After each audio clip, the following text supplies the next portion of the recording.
To make a diaper cover that has an open inside, kind of like a BumGenius Flip diaper cover, where you can just put in a trifolded insert, I am using 2 pieces of pull.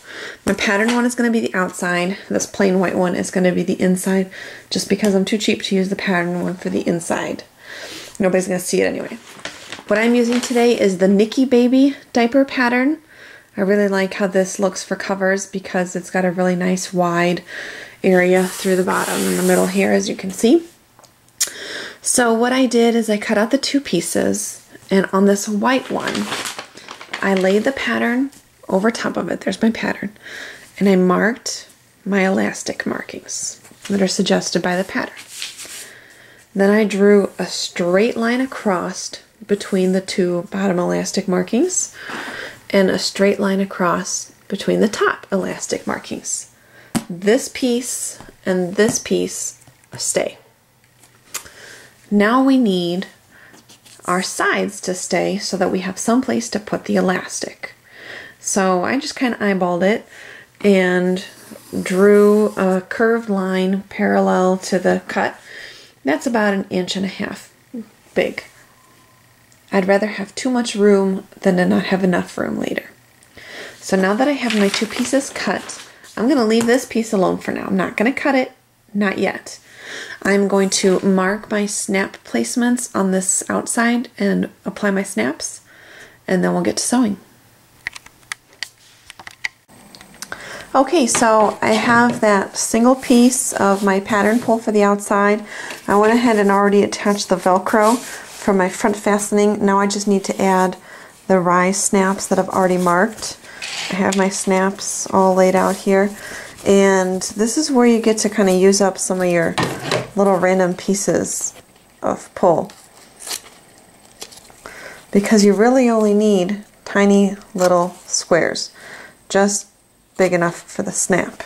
And I need to cut 8 of these tiny little squares, so I just grabbed a random little piece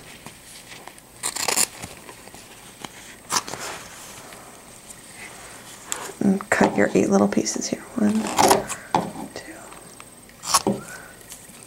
2, not 8, what am I thinking? 6. There we go. You need to have a backing for the snaps. Snaps shouldn't ever go through just one layer of pull. So here we have my snap press, and I am going to apply these snaps.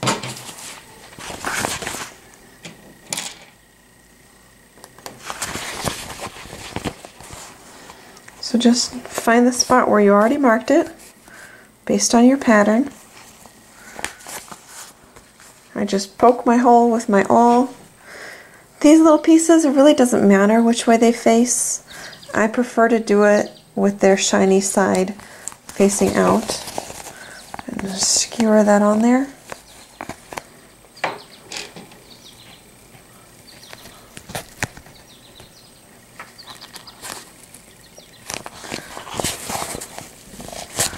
So your snap is now poking through. Put it in the press. If you have pliers, that's good too, doesn't matter.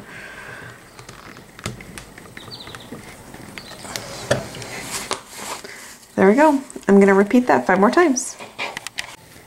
Okay, so now I have my piece with my Velcro strip and my rise snaps already attached, and I am going to take my second piece, the plain white piece that's going to be on the inside, and I'm going to put these 2 guys with the right sides together, which means that the 2 shiny sides will be facing out and the 2 fabric sides will be together. I don't believe in pinning pull. It just puts way too many holes in it. So I like to use binder clips instead of pins.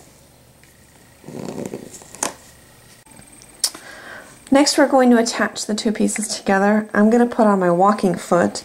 I already removed the whole foot, and this just attaches right there, and you screw it on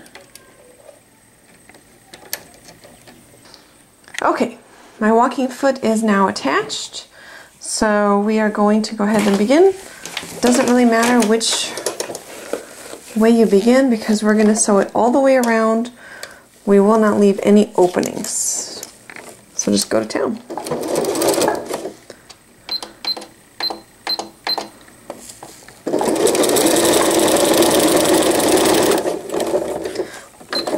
And the walking foot works by moving the top fabric and the bottom fabric together.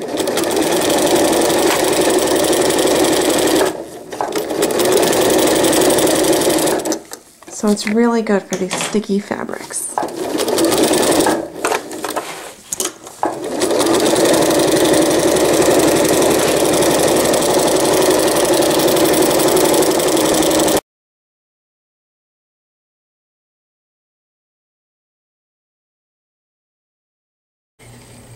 Okay, so we have finished sewing our diaper with the right sides together, and I sewed it all the way around. There is no opening because we are going to go ahead and cut the middle out now. I like to wait until now to cut the middle because it gives it some stability being all in one piece. So just be careful not to clip your outside piece. And I can see my purple marker through the white pole, so I can see exactly where I need to cut.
Okay, there we go. I have my hole cut out. Okay, so we have finished cutting out our middle piece. So next we are going to create a casing for the elastic. There are a couple different ways that you can do the elastic, but I've tried them, and the easiest way to do it with this particular style of diaper is to sew a casing for the elastic, because this flap here gets kind of crazy. So I am going to go where I marked. You can see my line here for my elastic that I had drawn on, and I'm gonna go in probably about a full inch. I don't know, I don't ever measure anything. Let me see. No, I guess more like 3/4 of an inch. And just start right where my elastic's supposed to go.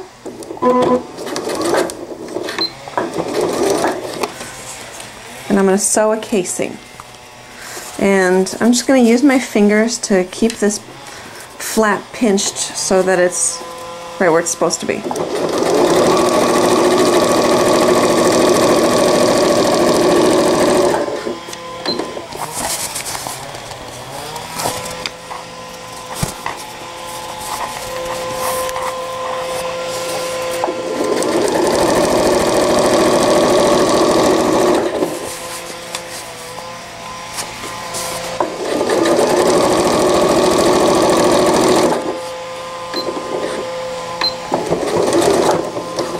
Okay, so I've sewn one casing. I'm going to cut my threads, flip it over, do it again on the other side.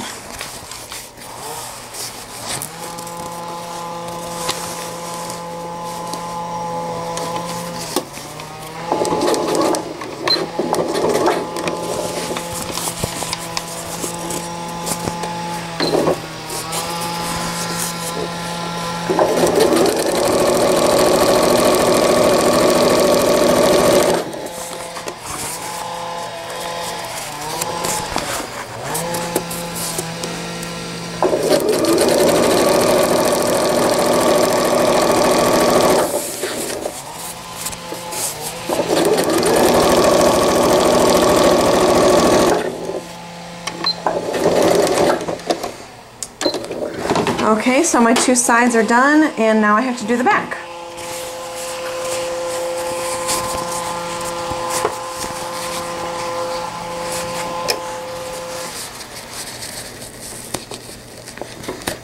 Excuse the sounds of yard work here, and it's a Saturday morning in suburbia, and everybody is mowing their lawns. Here we go.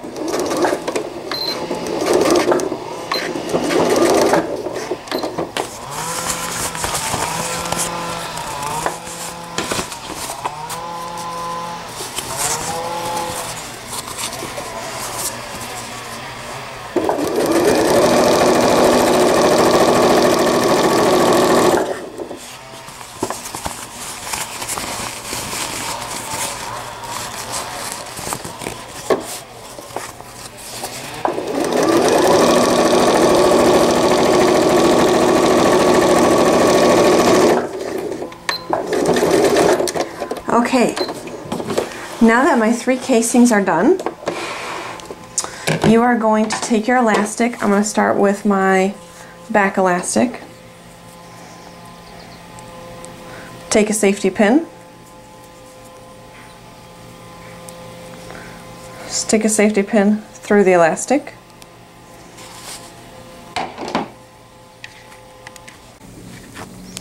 Okay, now I'm going to take that safety pin and I'm going to stick it inside. Find my little casing that I made. This is when you kind of wish you had more than 2 hands. But, okay, I've got the safety pin in there.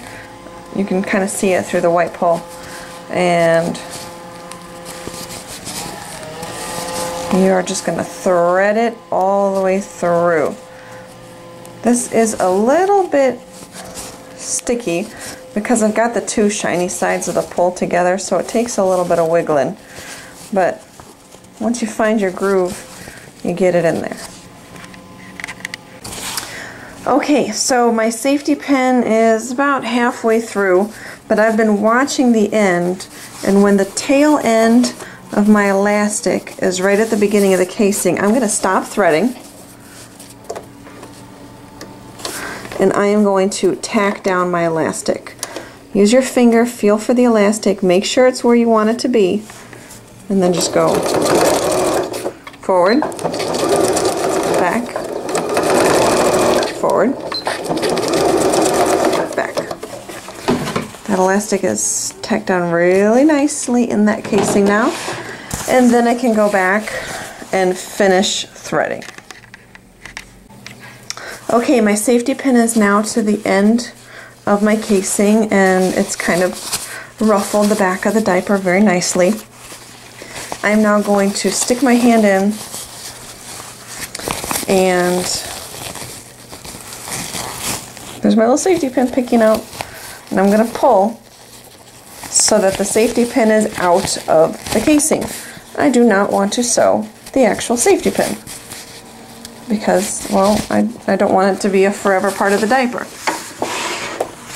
So I've pulled my elastic a bit further than the casing to make sure that the safety pin is out, and I'm going to tack it down.